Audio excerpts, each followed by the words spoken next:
Asia কাপের ফাইনালে উঠতে না পারায় বাংলাদেশ দলের পক্ষ থেকে সমর্থকদের কাছে ক্ষমা চাইলেন লিটন দাস। আজ নিজের সামাজিক যোগাযোগ মাধ্যমে হ্যান্ডেলে পোস্ট করে ক্ষমা চান বাংলাদেশ দলের এই অধিনায়ক। মহাদেশীয় শ্রেষ্ঠত্বের টুর্নামেন্টে এবার চ্যাম্পিয়ন হওয়ার লক্ষ্য ছিল বাংলাদেশের। আবুধাবিতে গ্রুপ পর্বে শ্রীলঙ্কার কাছে হারের পর wicket keeper batsman Jaker Ali বলেছিলেন, আমরা চ্যাম্পিয়ন হওয়ার জন্য এসেছি, এক ম্যাচ হেরে আশা বাদ দেওয়া যাবে না। বাংলাদেশ শেষ পর্যন্ত গ্রুপ পর্ব পেরিয়ে সুপার 4-এ উঠেছিল।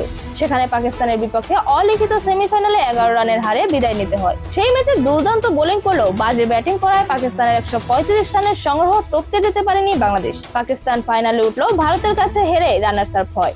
সব মিলিয়ে এশিয়া কাপটা হতাশাতেই শেষ হলো বাংলাদেশ দলের। এর মধ্যে লিটনকে গুরুত্বপূর্ণ ম্যাচে না পাওয়ার হতাশাও আছে বাংলাদেশের সমর্থকদের মধ্যে। সুপার 4-এ ভারতের বিপক্ষে ম্যাচের আগে চোট পান লিটন। এই কারণে ভারতের বিপক্ষে এবং পাকিস্তানের বিপক্ষে অলিখিত সেই সেমিফাইনাল ম্যাচে খেলতে পারেননি। এই দুটি ম্যাচে লিটনের জায়গায় বাংলাদেশের অধিনায়কত্ব করেন জাকির আলী। সামাজিক যোগাযোগ মাধ্যম ফেসবুকে আজ লিটনের পেজ থেকে করা পোস্টে সমর্থকদের কাছে ক্ষমা চেয়ে বলা হয়, এশিয়া কাপ 2025-এ আমরা দল হিসেবে নিজেদের সেরাটা দিয়েছি। ফাইনালে খেলা এবং জেতা ছিল আমাদের মূল লক্ষ্য, কিন্তু দুর্ভাগ্যজনকভাবে আমরা তা অর্জন করতে পারিনি।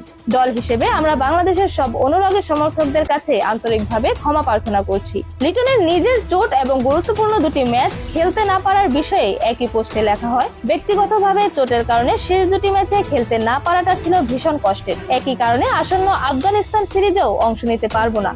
সুস্থ হওয়ার জন্য সর্বোচ্চ চেষ্টা করেছি, কিন্তু পারিনি। এটা আমাকে অনেকদিন কষ্ট দেবে। শারজায় আগামী বৃহস্পতিবার থেকে 3 ম্যাচের টি-20 সিরিজে আফগানিস্তানের মুখোমুখি হবে বাংলাদেশ। এরপর একই প্রতিপক্ষের বিপক্ষে 3 ম্যাচের ওয়ানডে সিরিজেও অংশ নেবে বাংলাদেশ, যা শুরু হবে আবুধাবিতে আগামী 8 অক্টোবর থেকে। লিটনের অনুপস্থিতিতে টি-20-তে জাকের আলী অধিনায়কত্ব করবেন বাংলাদেশ দলের। পোস্টের শেষ অংশে সমর্থকদের প্রাপ্য প্রতিদানটা ফিরিয়ে দেওয়ার প্রতিশ্রুতি দিলেন লিটন। সবার শেষে টুর্নামেন্টে জুড়ে আপনাদের যে বিপুল সমর্থন পেয়েছি তার জন্য প্রতিটি সমর্থককে জানাই আন্তরিক ধন্যবাদ। খেলোয়াড় হিসেবে আমরা সত্যিই সৌভাগ্যবান, কারণ আমাদের কাছে বিশ্বের সেরা সমর্থক।